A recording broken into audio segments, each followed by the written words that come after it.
Carmina's POV. Tahimik kong pinagmamasdan habang iniaahon ni Peter si Kyla mula sa pool. Todo iyak ang babae na para nagpapaawa kay Peter. Di ko maiwasang maikuyom ang aking kamao. Ako pa talagang pag-iinartihan niya. Anong palagay niya sa akin ganun ng kadaling ibuli? Oh my gosh, ano nangyari? Narinig ko pang tanong ng kung sino. Naglilibot ko ang tingin sa buong paligid. Napansin kong umpukan na ilang bisita. Lahat nakikiisyoso kung bakit nasa pool si Kyla. May nakita rin akong ilang media personnel na tahimik kumukuha ng footage. Napapailing akong akmang tatalikod na nang marinig ko ang sinabi ni Kyla. Tinulak niya ako. Tinulak ako ni Carmina Velasco. Malakas na wika nito, kasabay ang malakas na pag-iyak. Pakiramdam ko bigla ako na freeze sa kinatatayuan ko. Malakas na bulungan ng umalingaw sa buong paligid. Nilingon ko si Kyla na nooy mahigpit pa rin nakakapit kay Peter. Anong pinagsasabi mo? Bakit naman kita itutulak? Pasinghal kong sagot sa kanya. Lalo nagdrama si Kyla. Umiyak to lalo na't parang aping-api. Peste, artista nga talagang bruha. Yan parang purpose niya kaya tumalon sa pool.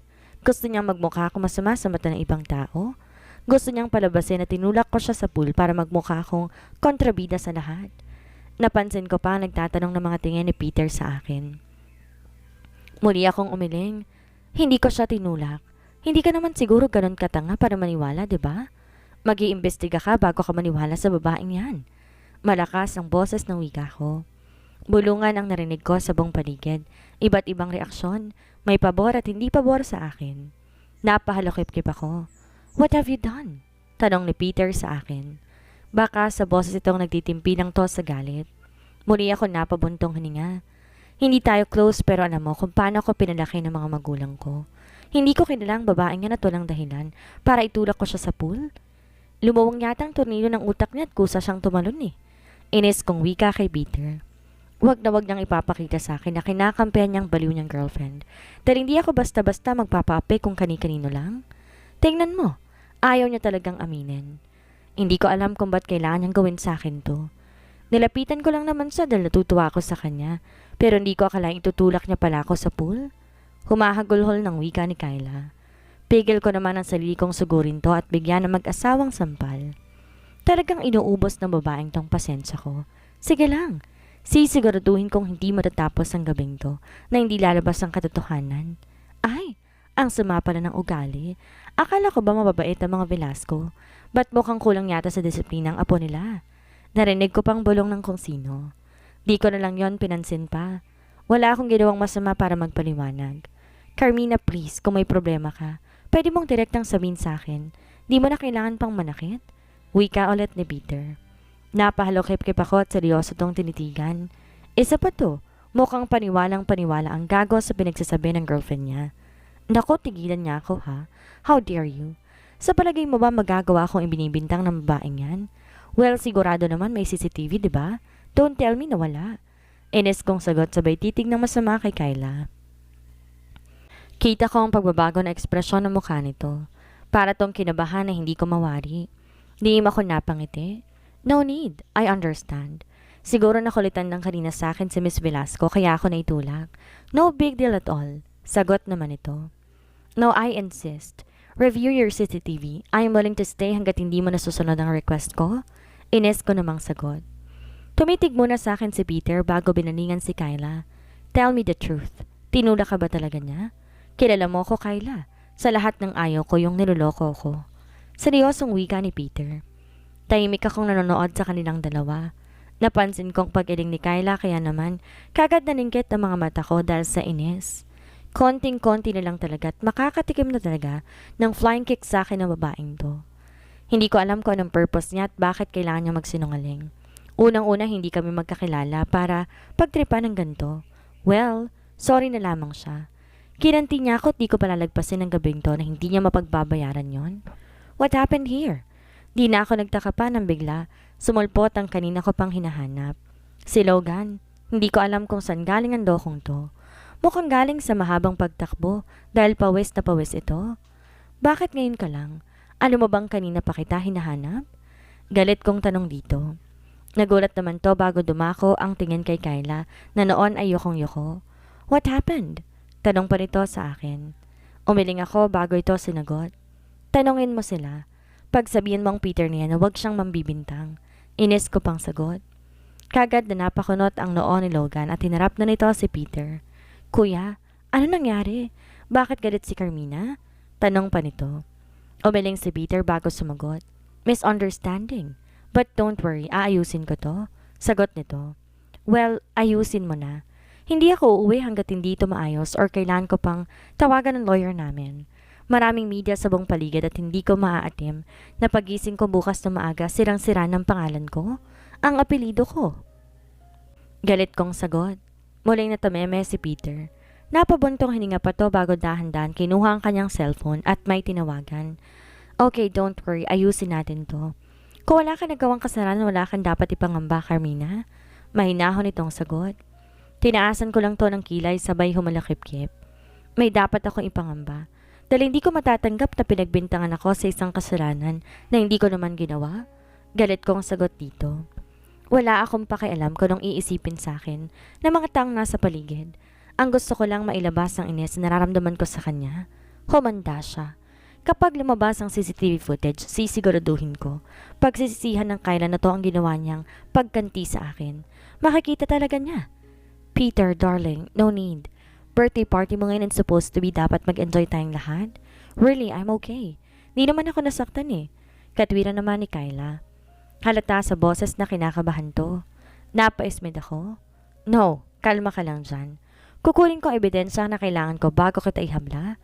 Galit kong sagot sa kanya. Di nakaligtas sa paningin ko ang biglang pamumutla nito, kaya't lima ko napangiti. Sisiguraduhin kong luluhod ngayong gabi ang babaeng to. Gusto niya subukan kung gaano ako kamaldita, pues pagbibigyan ko siya. Sinipat kong suot kong relo. Mag-aalas 12 na ng hating gabi at kung hindi lang ako nabiktima sa pag-iinarte nitong si Kyla, nakauwi na sana kami. Peste kasi talaga ang Kyla na to. Kung di ba naman isa't kalahating kinain ng katangahan ng utak. Akala niya siguro basta-basta na lang akong mabubuli? Well, malas niya. Dahil wala sa ugali kong basta-basta na lang na nagpapatalo. Hindi ako pinanganak ng mga magulang kong maging mahina. Nag-aral ako ng martial arts para madepensa ng sarili ko. Kaya naman hindi ko mapapalagpas ang ginawang to ni Kyla sa akin. Magbabayad siya. No need na. Hindi na kailangan. Let's enjoy na lang. Magbibihis lang ako at tuloy ang party. Malambing na wika ni Kyla. Napataas ang kilay ko. Talagang takot ang bruhang malaman ng lahat ang katotohanan. Binigyan lang to ng balabal para di masyadong lamigin dahil hindi ako pumayag na umalis siya sa eksena na to para lang makapagbihis. Ginasto niyang tumalon sa pool kaya magdusa siya. Buti na lang at kahit papano nakinig si Peter sa gusto ko. May tinawagan din to kanina para i-check ang CCTV. Alam niya siguro na hindi ko siya titigilan.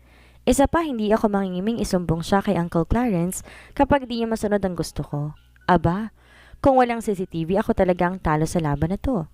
Lalabas akong kahiya-hiya at tiyak na lagot ako nito kila mama at papa. Umatendang ako ng party tapos may maiuwi pa akong iskandalo? Hindi ako makakapayag na mangyayari yun. Ayokong ako maging dahilan para madungisan ang pangalan ng pamilya namin. Ngayon pa lang humihingi na ako ng dispensa sa mga nangyari. Konting minuto na lang at makukuha na natin ang hinihintay natin. Narinig ko pang wika ni Peter. Hindi ko to sinagot bagkos masama ko itong tinitigan. Alam kong ayaw mo maghintay ng ganito katagal. Pasensya na sa abala. Muling wika nito. Ikaw na rin nagsabing na abala ko, di ba? Hindi ako basta-basta tumatanggap ng pasensya lang, Peter. Hihintayin kong kuha ng CCTV at uuwi din kagad ako. Kung alam ko lang gantong mangyayari, paninindigan ko na sana ang di pag-attend sa party mo. Prangka kong sagot. Di ko alam kung namamalikmata lang ba ako, pero kita ko ang lungkot na gumuhit sa mata nito dahil sa sinabi kong yon. Narinig ko pang pagsinghap na ibang mga bisita na nakapaligid sa amin. Siguro napatunayan nila kung anong klase ugali meron ako. Bahala sila. Ito ang totoong ako at hindi ako magbabait-baitan ngayon para nagpakita sa kanila na mabait akong tao. Alam ko, hinusgahan na ako ng karamihan kanina. Magaling kasi talagang umakting ang Kyla na to eh. Sa bagay, sikat na artista siya at di siya magtatagal sa industriya kung di siya magaling magdrama. Pero sorry na lang siya. Huwag niya ako itulad kay Cinderella na nagpapaapi. Hindi ako ganon. Alam ko kung ano mga karapatan ko at hindi ako papayag na aapi-apihin lang ako ng kahit na sino. Kuya, hindi magagawa ni Carmina ang binibintang ng girlfriend mo? Come on, parang di niyo naman kilala ang pamilya namin. Hindi siya pinadaking spoil ng pamilya namin para basta nalang manulak ng kung sino. Narinig ko pang wika ni Logan. Napansin ko rin ang pagkainis sa mukha nito. Kilala ko ang kapatid kong to. Ayaw nitong naghihintay lang dahil sa walang kwentang bagay. I know. Pero kailangan natin ng proof na hindi niya talaga ginawa yon. Para naman malinis din ang pangalan niya sa mga bintang na binabato sa kanya. Sagot naman ni Peter. I have a proof na hindi tinulak ni Carmina si Kyla. Nagulat ako nang biglang dumating si John Ray. Di ko alam kung saan to galing pero agad akong nabuhay ng loob dahil sa sinabi niyang yon. Sorry pero may hawak akong video na nagpapatunay kung ano ba talagang nangyari kanina. Muling wika ni John Ray. Kita ko kung paano natigilan si Kyla. Di ko naman maiwasang mapangiti dahil sa aking narinig. Mukhang di ko na kailangan pang video mula sa CCTV. Mukhang kay John Ray palang mabibigyan ko na ng leksyon ang Kyla na yan. Really? That's good. Nakangiti kong sagot. Kagad namang iniabot ni Johnny ang kanyang hawak na cellphone kay Peter. Hindi ko maiwasang mapangisi habang masamang tinititigan si Kyla na nooy halos magkulay papel ng itsura dahil sa takot. Boss Peter, nakita ng dalawa kong mga mata ang buong pangyayari. Nakita ko kung paano lapitan ni Kyla si Carmina kanina. Hindi siya tinulak at kusa siyang tumalon sa pool. Nakangiting paliwanag ni John Ray habang titig na titig naman si Peter sa hawak niyang cellphone. Hindi ko naman maiwasan mapaismid. Kita kong pagtiimbagang nito at masamang tinitigan si Kyla. Kuyomang kamaong nilapitan niya pa to bago nagsalita. Ano na naman ba to, Kyla? Sa birthday ko pa talaga? Ano bang pumasok sa kokote mo at ba't kailangan mong gawin to? Galit na wika ni Peter. Mataas ang tono ng boses nito kaya agad na napayak si Kyla. Peter, please. Sorry. Sorry. Hindi ko sinasadya. Nagulat din ako kanina. Sorry. Wika nito at takmang hahawa kay Peter pero kagad nitong tinabig ang kamay ni Kyla. Di ko maiwasang mapangiti. Grabe. Sabi ko naman sa'yo may tinatago talagang ugali ang Kyla na yan eh. Prima donna pa talagang gumawa ng iskandalo sa party ng kanyang fiancé. Good luck na lang sa kanya. Narinig kong wika na isa sa mga bisita. Sa bagay iba't ibang komentong narinig ko sa buong paligid. Mga komentong pabor sa akin at pangotya para kay Kyla. Hindi ko mapapalagpas ang ginawa mong to, Kyla. Hindi mo ba alam isa si Carmina sa mga special guest ko? Bakit ginawa mo to sa kanya? Narinig ko pang wika ng galit na boses ni Peter. Di naman ako makapaniwalang marinig sa mismong bibig nito na isa ako sa tinuturing niyang special guest ngayong gabi. Bakit? Sorry. Ready akong humingi ng dispensa sa kanya. Patawarin mo lang ako. Umiiyak naman na wika ni Kyla. Umiiyak to naglakad palapit sa akin at takmang hahawakan ako sa kamay pero kagad akong umiwas. Carmina, aminado ko nagkasala ako sa iyo. Patawad. Umiiyak na wika pa nito. Di ko maiwasang mapangisi. Ramdam ko hindi sincere ang paghingi ng dispensa kaya naman wala akong balak patulan ng sinasabi niya ngayon. Really? Pero hindi ako ganun kadali magpatawad, Kyla. Ang laking oras ang nasayang sa akin dahil sa kagagahan mo kaya gusto kong pagbayaran mo yon. Ay seryosong sagot ko sabay hakbang papunta sa gilid ng pool. Kagad naman tong napasunod sa akin. Lahat gagawin ko mapatawad mo lang ako. Hindi ko talaga sinasadyang lahat. Aminado ko nagkamali ako kaya please lang, kalimutan na natin ang mga nangyari. Nagpapakumbaba nitong sagot. Tinaasan ko to ng kilay sabay sulyap sa mga taong nanonood sa amin. Kung ganon, ready ka bang tanggapin? Kung anong gusto kong ibigay na parusa sa'yo ngayong gabi? Tanong ko. Walang pag-aalinlangan namang tumango ito. Napangiti ako. Kung ganoon gusto kong totohanin ang bintang mo sa akin kanina na tinulak kita. Wika ako at mabilis kong iniunat ang aking dalawang kamay at buong persa tong tinulak pabalik ng pool. Malakas na sigaw ang malingaw sa buong paligid nila. Mula kay Kyla. Nagulat ang lahat na nakasaksi sa aking ginawa. Oops, sorry. Hindi ko sinasadya. Plastikong bulala sabay nakatingin kay Kyla. Parang gusto kong matawa habang pinagmamasdan si Kyla na nasa pool. Di marahil ito akalain na magagawa ko siyang itulak kanina. Akala niya siguro ganun lang kadali sa akin ang patawarin siya sa ginawa niyang abala sa akin ngayong gabi. Well, sorry na lang siya. Nagkakamali siya ng taong kinalaban. Nasa mood akong patulan ng kagagahan niya ngayong gabi. Gusto niya ng gulo? Pwes buong puso kong ibibigay sa kanya yon. Sa tanang buhay ko ngayon lang ako napaaway at mukhang exciting din pala sa pakiramdam. Pinagbigyan ko lang siya sa gusto niyang mangyari. Ang di ko lang maintindihan sa bruha na to. Sa dinami-rami ng taong nandito sa party na to, ako pa talaga ang kinanti niya. Wala sa sariling nilibot kong tingin sa buong paligid. Samot-saring reaksyon na nakikita ko sa mukha ng mga nakikiusyoso. Oh my God, si Kyla! Dinig kong sambit ng isa sa mga bisita. Marahil nagulat din sa bilis ng pangyayari. Buti nga sa kanya. Di naman pala siya tinulak kanina ni Miss Carmina eh. Narinig ko pang wika ng isa pa. Carmina, come on. Ayos na. Solve ng problema. Bakit kailangan mo pang gawin to? Wika naman ni Peter sa akin. Baka sa boss ito ang matinding pagkadismaya dahil sa ginawa ko. Tinaasan ko lang to ng kilay at muli kong binaling ang tingin kay Kyla na parang basang sisiyo na nasa pool pa rin. Hinihintay marahil na i-rescue siya ulit ni Peter. Pinagalong pagkagulat at galit ang nakalarawan sa mukha nito habang nakatitig sa akin. Ngayon hindi mo na kailangan pang gumawa ng kwento na tinulak kita. Ginawa ko ng wish mo. Ano ngayon ang susunod mong gagawin? Magpapaawa ka na naman? Feeling mo inapi kita? Nangiinis kong wika dito. Talagang nilaksan ko ang boses ko para marinig ng lahat. Nagsorry na ako sa'yo kanina. Bakit ba kailangan mo pang palakihin ang issue na to? Galit namang sagot nito sa akin. Oh, nagsorry ka ba? Sorry wala ako naramdamang sensibilidad. And besides, gusto mo pala pool party, ba't di mo sinabi sa boyfriend mo? Eh di sana na-inform lahat ng guest na magdala ng swimsuit para makijoin sa'yo? Nakangiti kong sagot. Carmina, please, tama na. Masyado mo nang pinalalaking issue. Tapos na dapat to kung di mo yung ginawa. Awat naman ni Peter. Seryoso ko tong tinitigan. Sorry sa nangyari. Aware ko isa ako sa mga dahilan kung ba't nasilang party mo. Kung gusto mong di na maulit pang nangyari ngayon, turuan mo na leksyon ng girlfriend mo. Hindi birong ginawa niya sa akin kanina. Gusto niya ako ipahiya sa lahat ng bisita mo?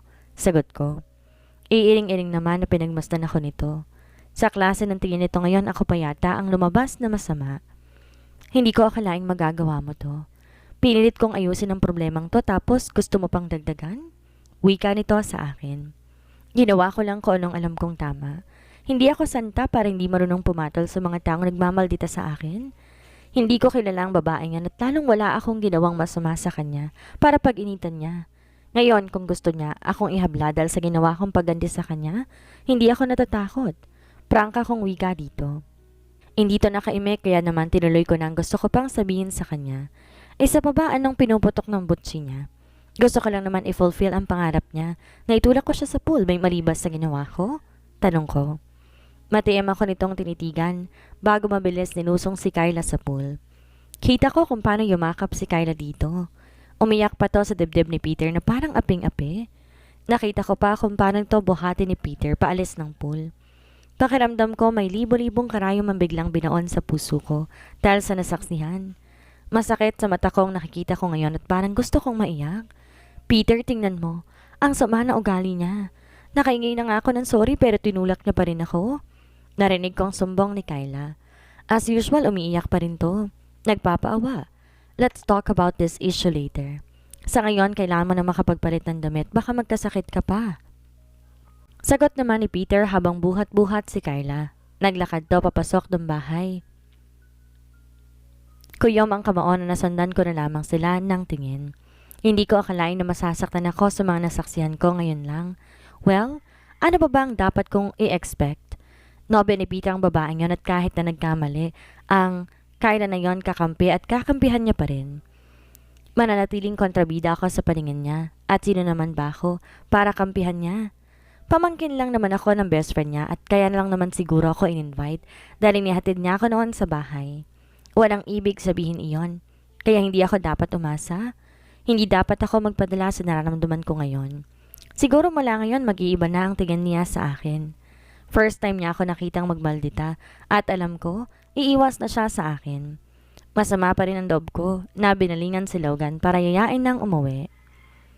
Dapat talaga pinanindigan ko nang hindi pagpunta sa party na to eh. Let's go home. Masyadong late na.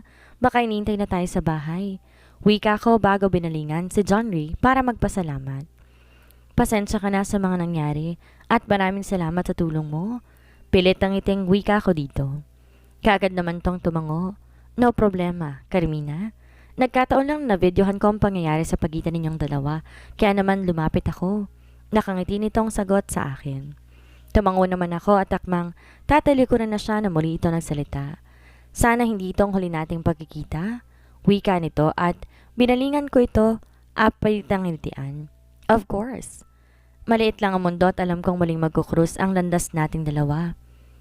Sagot ko naman sa kanya bago ko humawak sa braso ng kapatid ko at sabay na kaming naglakad papaalis. Matiwasay naman kaming nakaalis sa bahay ni Peter. Aminado ko na masama ang loob ko dahil sa mga nangyari. Imbes nga na mag-enjoy ako sa party. Konsumisyon pa ang nagawa ko. Mabilis na lumipas sa mga araw. Kung ano man ang nangyari ng birthday party ni Peter na hindi lumabas ang mga yon sa media, mabuti na lamang din kung ganon. Ayoko din naman na maglakad ang pangalan ko sa issue.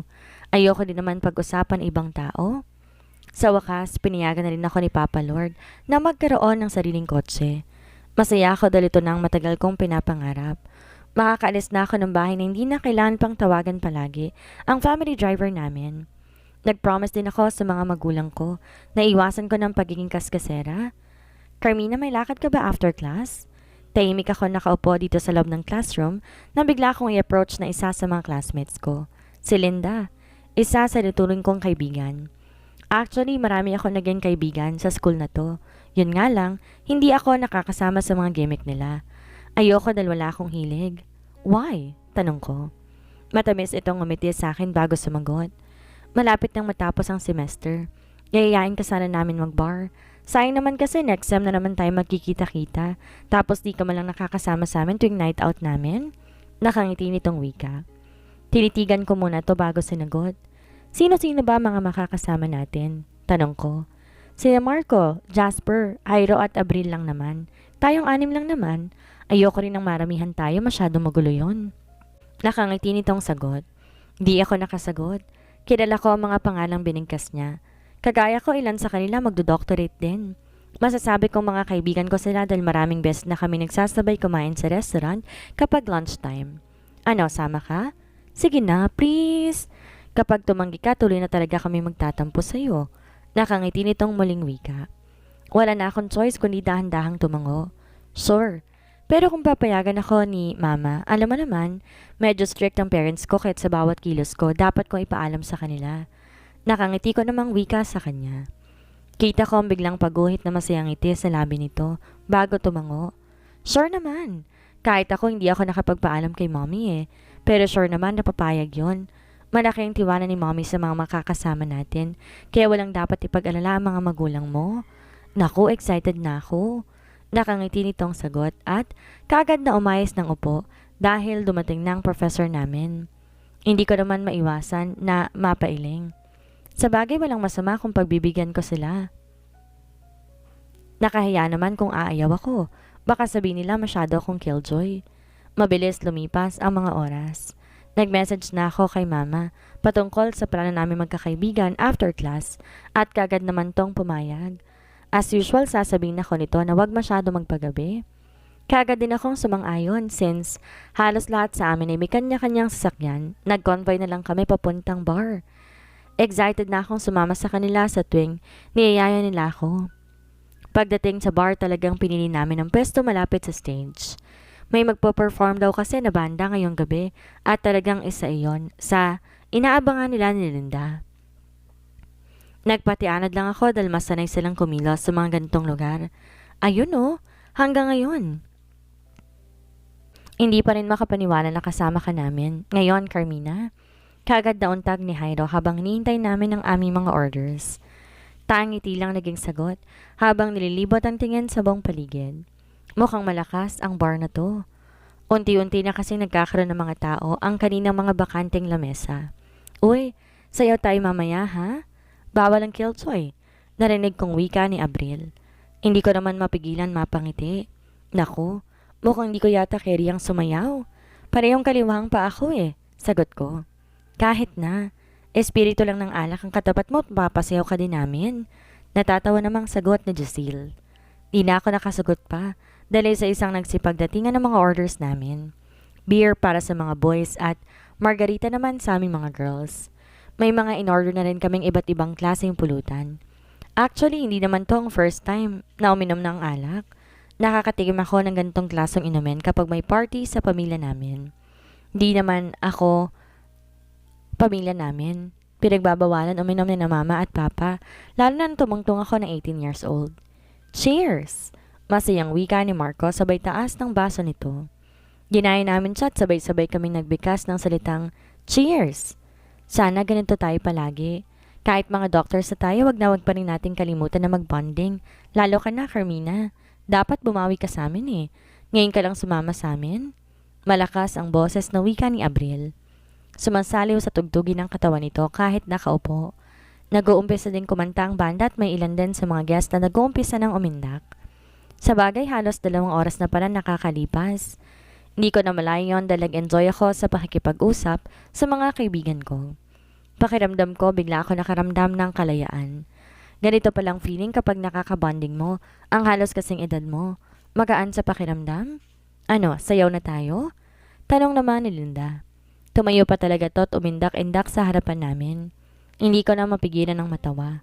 Kayo na lang guys, mukhang di ko kaya eh. Parehong kaliwa ang mga paa ko. Natatawa kong sagot. Nagulat pa ako nang bigla akong hawakan ni Abril sa 2 kamay. Carmina, ano ka ba? Hindi ba't sabi ko sa'yo bawal ang killjoy? Let's go Linda, turuan natin si Carmina kung paano igiling ang kanyang maladzosang katawan. Tatawa-tawang wika ni Abril. Sabay pa talaga nila akong hinila patungo sa umpukan ng mga taong nagsasayaw. Tatawa-tawang nasundan na lang din kami ng tingin ng mga kasama namin na mga boys. Wala akong choice kundi magpatianod na lamang. Masasabi kong eksperto pagdating sa disco tong 2 kong kasama. Magaling kasi silang gumiling. Come on Carmina, dance! Malakas pang wika ni Abril. Wala akong choice kundi galaw-galaw ang katawan ko. Dahil na rin siguro sa epekto ng alak na nainom ko kanina, kaya't nawala ang inhibisyon ko sa katawan. Ilang saglit lang sumasabay na ako sa indak ng tugtugin. Tuwang-tuwa naman ang 2 kong kasama. Sinabi pa nilang wala naman daw tao ang hindi marunong sumayaw. Sadyang ayoko lang daw talaga na subukan.